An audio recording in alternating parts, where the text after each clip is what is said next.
أعوذ بالله من الشيطان الرجيم. بسم الله الرحمن الرحيم.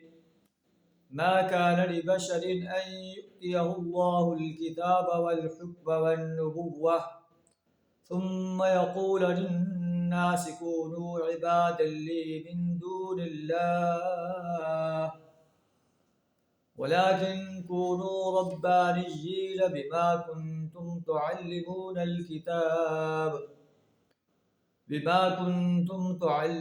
الكتاب وبما كنتم تدرسون.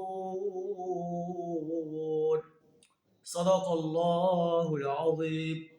سورہ آل عمران آیت نمبر 79 آپ کے سامنے تلاوت کی، جس کا ترجمہ کچھ اس طرح ہے: ما كان لبشر ان يؤتيه الله الكتاب والحكم والنبوة. کسی انسان کا یہ کام نہیں ہے کہ اللہ تو اس کو کتاب اور حکم اور نبوت عطا فرمائے اور وہ لوگوں سے کہے کونوا عبادا لی من دون اللہ، کہ اللہ کے بجائے تم میرے بندے بن جاؤ، میری بندگی کرو، میری عبادت کرو، میری اطاعت کرو.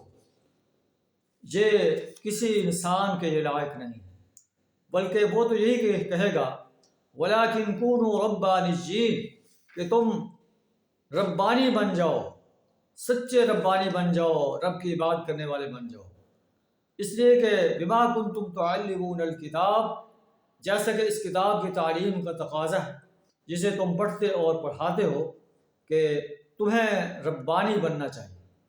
نہ وہ تمہیں یہ حکم دے گا کہ تم فرشتوں کو جو ہے اور انبیاء کو اپنا رب بنا لو.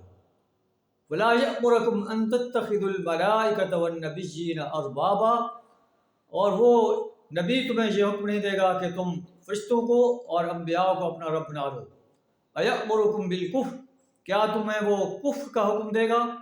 بعد اذ انتم مسلمون، اس کے بعد کہ تم مسلم ہو چکے ہو.